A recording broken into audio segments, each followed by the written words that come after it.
We are here with another deck guide, this time Tameshi Combo in the modern format. Now, Tameshi is a 2-card combo with the card Tameshi, actually I guess 3-card combo, Tameshi Reality Architect, Lotus Bloom, and Cultivator Colossus. Now, Tameshi says when one or more non-creature permanents return to your hand, draw a card, spell no matures once a turn, and then has an activated ability, return a land you control to its owner's hand, turn target artifact or enchantment card with mana value X or less from your graveyard to the battlefield, activate only as a sorcery. Now, the card you ideally want to pair this with is Lotus Bloom, which is a suspend 3 black Lotus. Basically, you get the Lotus into play, sack it with, or get a Lotus into play, or the graveyard, really doesn't matter.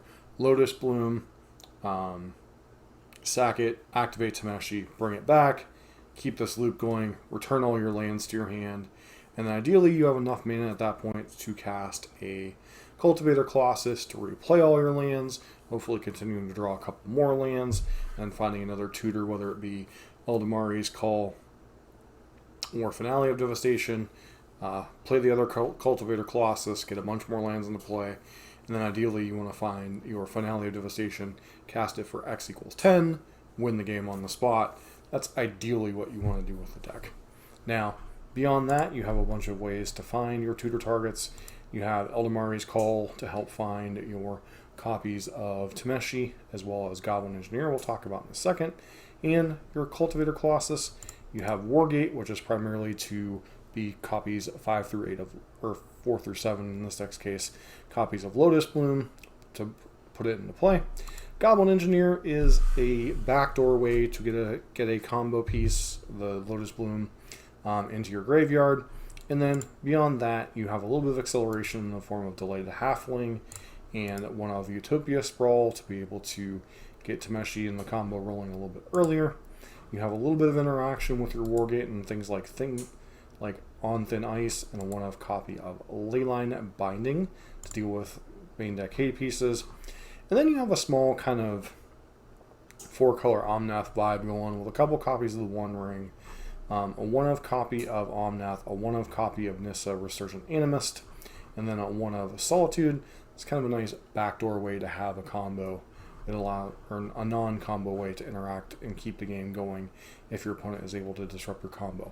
As this combo is vulnerable to a lot of things. It's vulnerable to removal because the ability is sorcery speed. It's vulnerable to graveyard hate. So quite a few angles of attack that you can keep the combo from happening, so it is important to have a backup plan. Renin 6 and Fairy Time Raveler, as you know, they're good fun value package that they are.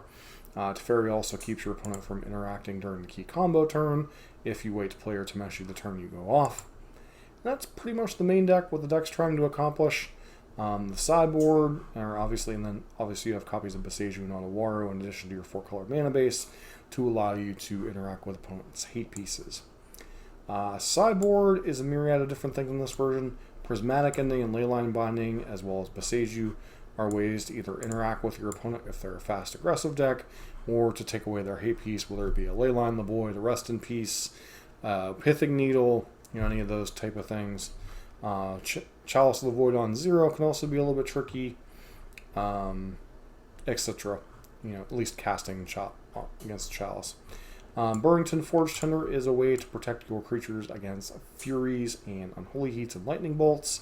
Veil of Summer is a way to protect against Orcish Bowmasters, Thoughtseizes, Spell Pierces, any number of different interaction pieces. This is one of your better kind of Cryptic Command-esque style cards to protect your creatures and your opponent from being able to Thoughtseize or Grief you. One-of copy Endurance helps against decks like Living End and Scam. 2 copies of Chalice of the Void, primarily here for the Cascade matchups, although it is a bit tricky to deploy if you're relying on casting Lotus Bloom. And then Meddling Mage when you're just as a nice bullet target to be able to stop your opponent's 1-card combo piece, whether it be Crashing Footballs, Glimpse, whether it be Living In, Primeval Titan, etc. Meddling Mage can be a nice bullet piece to be able to go get. The only other variant of the deck I've really seen is a variation of what the win con is. This particular version was before the One Ring, I believe, and was using Dryad of Elysian Grove, plus copy of Valakut, Now, you do have Wargate to be able to go find your Valakut or whatever, and then Dryad to be able to trigger is another way to win the game potentially. This version chose to run Solitudes as the rune interaction along with Prismatic Ending, and you still have a lot of the other bullet pieces, but no Goblin Engineer notably. Beyond that, 4 copies of Ren, 4 copies of Teferi. This deck was a little bit more all in on the combo. You do have, an Omnath to win the game. Cultivator Colossus beats in some cases. Or if you happen to draw a bunch of lands with your Cultivator, you can have a Cultivator Colossus. You can cast your Cultivator Colossus, potentially trigger a bunch of Valakut triggers, kill your opponent that way. But you were really a little bit more reliant on Tameshi to win this variant. Sideboard in this one is a little bit different, but still a lot of the same cards. Sanctifier and Vec is help to fight Scam in particular. Temporary Lockdown against a lot of faster aggro decks, things like Hammer, etc. Interesting card to see in the deck, as you do have some pieces that get hit by this, notably the Lotus Bloom, although you can sack it, I guess, in response. Blossoming Column was a way to protect your combo. I could see something like Surge of Salvation also being pretty reasonable. Elish Norn, this is primarily good against 4-color control and against Scam. One of Subtlety to fight, a little bit of a counterspell war kind of thing against something like Teferi Time Raveler. And then 3 copies of Veil of Summer we've already talked about. Endurance, helps against Living End and Scam, as well as, different anything that relying on the graveyard can be decent against Murktide potentially, and then Meddling Mage as a one of hate piece bullet that we've already kind of talked about. Final variant is similar to the one we just looked at, although there was a little bit of rearranging of the hate pieces. This one has the Nissa Omnath Solitude thing going on. Has some copies of Leyline Binding as its primary interaction, 2 of Dryads, 1 of Valakut as ways to win the game in addition to the Tameshi combo itself. And then the sideboard, the hate pieces are a little bit different. Hallowed Moonlight, this would be, when Creativity, Living End, and Rhinos were all running around. Temporary Lockdown, very good against, the Rhino portion of the deck, very good against Urza Saga decks, decent against Burn and decks like Hammer. Elish Norn, we've already kind of talked about. The rest of the deck, Lavinia, decent against Tron, decent against the Cascade things, another bullet thing very similar to Meddling Mage. Dragon Lord Dramoka, not sure why you'd want this one. There's a lot, I guess on its own, there are a lot of decks that it beats in terms of like overcoming board states and stuff. Against Scam, it overcomes everything basically but Terminate. Against, a bunch of different aggressive decks, it kind of does the thing.